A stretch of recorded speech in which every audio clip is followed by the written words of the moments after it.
This happened last summer when I was 21. I wasn't a super outgoing person back then. If I ever ended up at social events, it was usually because my reckless friends guilt-tripped me into going. This was one of those nights, or at least it was supposed to be. My buddy Josh hit me up around 8 p.m., saying there was a house party going on at a friend's place, and I should come through. It was a last-minute invite, but I didn't have anything better going on, so I reluctantly said yes. I knew he'd roast me if I bailed. And honestly, the idea of going to a party, even full of strangers, seemed better than spending another night alone. Josh lived a couple towns away, so we agreed to drive separately. He sent me the address and I started making my way over. But literally the second I turned onto the street, he texted me saying he couldn't make it anymore. Something about a family thing, I don't even remember. I was pissed. There I was, parked outside some random dude's house looking like an idiot. But I'd already driven all the way there and something in me didn't want to waste the trip. So I sucked it up, walked up the steps, and knocked on the door. The guy who opened it, Ricky, was actually really cool. Chill, outgoing, not overbearing. He welcomed me in and introduced me around. To my surprise, the crowd wasn't bad at all. People were friendly even though they had no clue who I was, and a few girls actually smiled at me. I figured, screw it, might as well enjoy myself. I started drinking more than I probably should have. By the time 2 a.m. rolled around, the party was still going strong, but I felt like the room was spinning. I needed a break. Bad. I went upstairs looking for a bathroom, but they were all taken. This place was way bigger than it looked from the outside. Maybe it was the alcohol, but I genuinely felt like I was getting lost upstairs. Eventually, I found a door that led to what looked like an attic or some kind of storage space. Desperate for a quiet spot to collect myself, I stepped inside. It was dark, no switch anywhere. The air smelled like dust and insulation. I stumbled across the room and opened a window. A cool breeze hit me in the face and instantly made me feel a little better. For a minute, I just hung my head out the window, trying to let the fresh air calm my nausea. That's when I heard it. Faint footsteps above me. No, not above, on the roof. It didn't make sense at first. I figured I was hearing things, but then I heard the sound of shingles shifting like someone stepping across them. Without thinking, definitely the alcohol talking, I climbed out the window onto the roof. And that's when I saw them. Two people in dark hoodies and ski masks, crawling out of another window holding what looked like bags of stuff. That's when it hit me. This house was being robbed. I panicked. My first instinct was to yell, but then I realized, what if they were armed? As I tried to back up quietly, my foot slipped and made this loud scraping sound against the shingles. One of the masked guys jerked his head toward me. We locked eyes. I froze. He tapped the other one and they started heading straight toward me.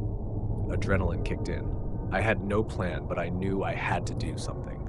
I started backing up across the roof, trying not to fall, and reached for my phone to call 911. But in my drunken state, I fumbled and dropped it. The phone hit the shingles and made a loud clack, clack, clack sound. "Who's there?" one of them hissed.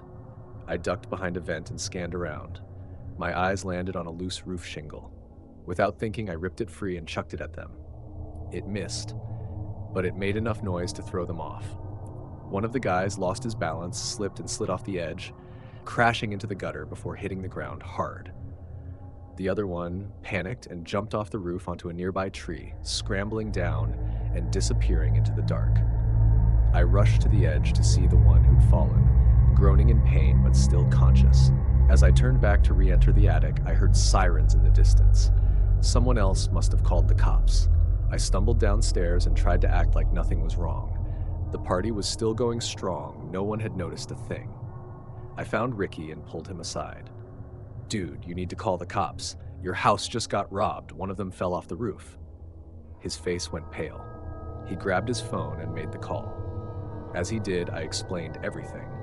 Apparently, one of his neighbors had called the police already, ironically to complain about the noise. That noise complaint might have saved the day. The cops showed up minutes later. I led them to the injured guy who was arrested on the spot. His partner had vanished. The party broke up fast after that. Lights went on, people scattered. I did my best to walk straight, but Ricky still thanked me over and over. Looking back, I still don't understand why anyone would rob a house during a party. Maybe they knew the place and assumed no one would be upstairs. I thought that was the end of it. But a few months later, something weird happened. I was hanging out at Josh's place, playing games, when he got a call from Ricky inviting us over for a few beers. I didn't even know they were friends like that. The first thing I noticed when we pulled up was the house looked different. All the windows in the front door had been replaced with heavy-duty versions. Once we were inside, Ricky greeted us and we went downstairs to shoot some pool. He actually recognized me right away and thanked me again for what happened that night. Then he told us something wild. The guy who got arrested never gave up his partner's name.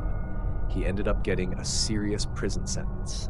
But ever since that night, Ricky's family had been receiving threats, letters with no return address, some with photos of him and his parents. It escalated fast. One night, his mom saw a car circling their block around 1 a.m. A few days later, his dad noticed stuff had been moved around in their backyard, like someone had been back there. They beefed up their security big time. New locks, cameras, reinforced doors. The cops didn't have any leads. The threats eventually stopped, but no one ever figured out who sent them. Summer's coming up again, and honestly, I wouldn't be surprised if something else happens. That night changed a lot more than I realized.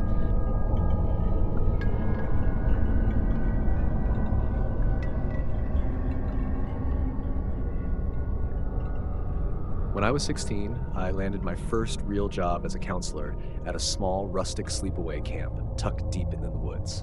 It was a full-month gig, basically an escape from my dysfunctional home life, and probably the most fun I'd had working anywhere at that age.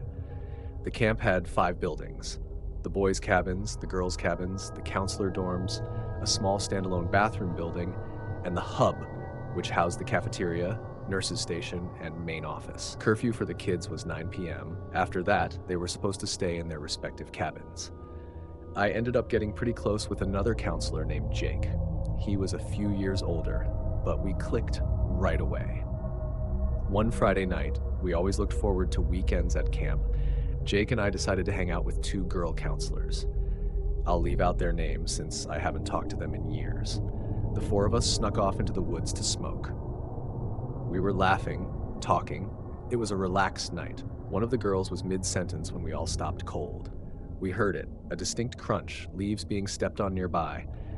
We all looked in the same direction. A few seconds later, there was a sudden flash of light, so bright it blinded us for a moment. We didn't know what to make of it. It rattled us enough to pack up immediately and hurry back toward the campgrounds. Once we were back near the buildings, things felt safer. But paranoia started creeping in. Had one of the supervisors caught us? Was that flash a camera? If so, we'd all be fired. No question. We scattered quickly, each of us rushing back to our own dorms. The thing about me, weed makes me incredibly paranoid. I start overthinking everything. So I laid in bed, my mind spiraling. What if someone had taken a picture? What if I was already reported? Eventually, I decided I had to know. I needed to check if anyone was still working in the hub, and if so, maybe come clean. Every counselor had a key to the building, so I slipped out, walked across the empty grounds, and unlocked the cafeteria door. It slammed behind me louder than I expected. The entire building was dark, except for a faint hallway light near the office. I walked slowly toward it, hoping someone might still be around, but the office light was off. The place was completely empty. Then I heard the cafeteria door slam again. Someone else had just entered. I froze. Had I been followed? I ducked into the hallway corner where it split, just enough to peek without being seen, and then I saw it. A head, slowly peeking around the cafeteria doorway, just like I was doing. Someone was watching me. We locked eyes for a second, and that was enough. I turned and bolted, footsteps thudding across the wooden floors until I got back to the counselor dorms. A few people were still up in the common area, including Jake. Out of breath and panicked, I pulled him aside and told him what I'd just seen. He listened quietly, and while I think part of him thought I was just being dramatic from the weed, I could tell I freaked him out too. He told me to head to my room, lock the door, and get some sleep. Then, he made sure to lock the main entrance to the building. I lay in bed, wide awake for hours, still paranoid. My room had a window next to the bed, no blinds, so on clear nights the moonlight would pour in. But that night was different. It was cloudy, completely dark, until it wasn't. Out of nowhere, a sudden flash lit up my entire room. At first I thought it was lightning, but there was no thunder, no rain. I looked to the window, and that's when I saw it. A silhouette standing outside. The figure waved at me. I lost it. I ran out of my room and pounded on Jake's door until he answered. I told him someone had been at my window.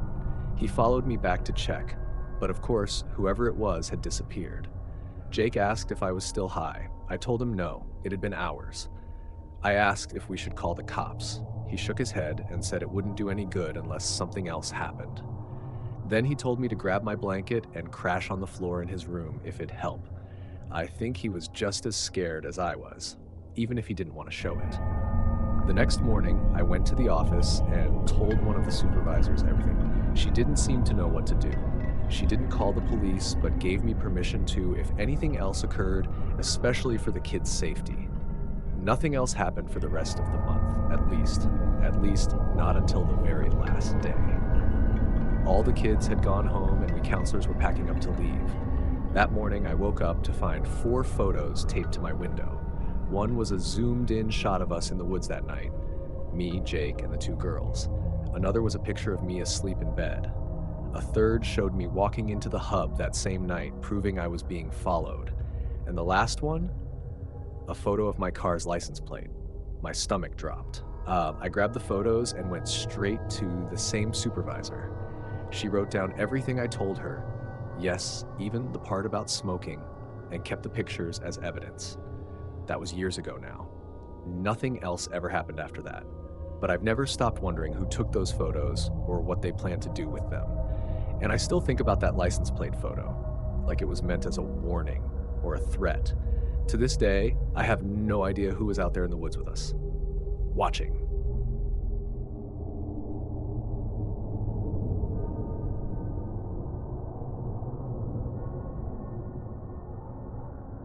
I once met this guy named Brandon when I was out with a group of friends at a rooftop bar one summer.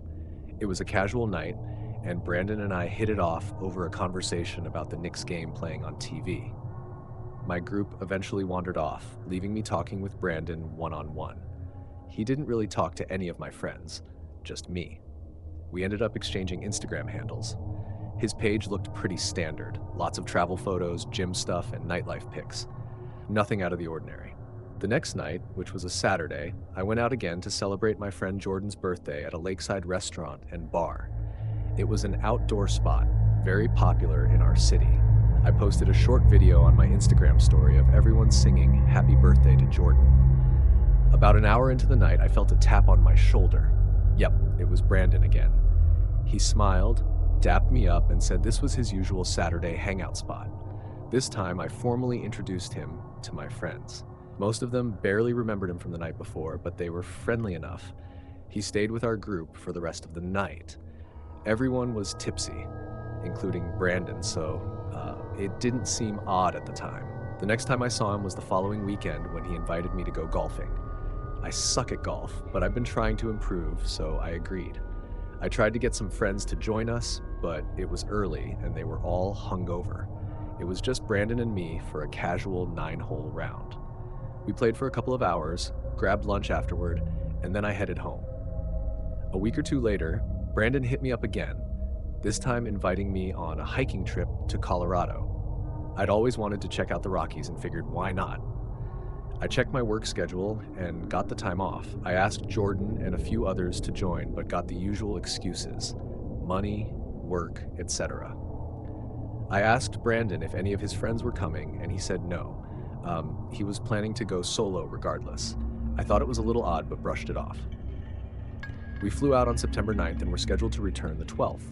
He rented a car and we stopped for supplies and drinks on the way to the Airbnb. When we got there, I noticed something. Only one bed. I hadn't asked about the sleeping arrangements. When I brought it up, he pointed to the couch and said, "It's a pull-out, bro. No worries." Then he added that I didn't need to chip in for the Airbnb. Free stay in Colorado? I wasn't going to complain. That first night, I pulled out the sofa bed and crashed pretty fast. Around 3 a.m., I woke up briefly and saw Brandon walking to the kitchen to get water. I'm a light sleeper, but I drifted back off quickly. The next morning, we hiked one of the main trails, maybe Emerald Lake. I was struggling with the altitude, while Brandon was totally fine, laughing and pushing ahead. After a few hours, we grabbed lunch and headed back to the Airbnb for a nap, then hit some local bars in the evening. We got really drunk, like blackout drunk. I remember Brandon blasting music when we got back. I plugged in my phone near the couch and passed out. In the middle of the night, I woke up needing to pee. As I walked toward the bathroom, I heard a soft creak, like someone stepping on a floorboard. I didn't see anything, so I used the bathroom and headed back. But as I passed Brandon's room, I noticed his door click shut. I knocked. No answer. I went back to bed. When I woke up, the first thing I noticed was my phone, unplugged and sitting on the table instead of beside me where I left it. Weird, but I figured maybe I moved it while drunk. That day, we didn't do much besides sightseeing and grabbing food. Brandon convinced me to go out drinking again. It was another heavy night. That night, Brandon insisted I take the bed while he used the couch. I didn't argue. I brought my bag into the room, set up my phone to charge, and went to sleep. I woke up a couple of hours later to find my phone missing, again. The charger was dangling from the outlet with no phone attached. I looked around and jumped when I saw Brandon on the floor on the far side of the bed, face down, like he had passed out there. I yelled, "What are you doing?" He woke up confused and mumbled something about thinking the bed was empty and being too drunk to remember. But it didn't make sense. He'd have to walk all the way around the bed to get there. I accused him of taking my phone. He played dumb, then suddenly got on the floor, looked under the bed, and pulled it out, saying, "Oh, here it is." I stared at him, trying to process what the hell was happening. I told him I'd go back to the couch, but he insisted he would instead. I locked the bedroom door this time. I wish I could say that was the end of it, but it wasn't. I woke up again sometime later and saw Brandon's silhouette standing at the foot of the bed. This time I didn't scream. He sat down and started rubbing my foot. That's when I lost it. I shoved him off the bed, yelling at him to get out. He didn't say a word, just walked out and sat on the couch, staring straight ahead. I packed up my stuff as fast as I could while he silently watched. I ordered an Uber to the airport and got out of there before sunrise. I paid extra to change my flight seat so I wouldn't be near him. I stared out the plane window the entire time. I didn't tell my friends right away, needed time to digest. When I finally did, a couple of them said they got weird vibes from Brandon all along. One pointed out that both times we saw him at bars, he was alone. That got me thinking, he must have come to Jordan's party because he saw my Instagram story. Creepy. Before I blocked him, I went through one of his old posts and found someone in the comments who looked like they were in the photo with him. I DM'd that guy and asked if they were still friends. His reply? Nope. That guy's a creep. Stay far away. He then told me that he and a group of others had to cut Brandon off, each with their own stories. He wasn't shocked at all when I explained what happened in Colorado. His exact words were, "He belongs behind bars." Looking back, I feel lucky I got out of there when I did. I thought I had met a fun, chill dude who just wanted to bro out, but it turned out he was hiding something dark. And to this day, I still wonder what exactly he was trying to get from my phone.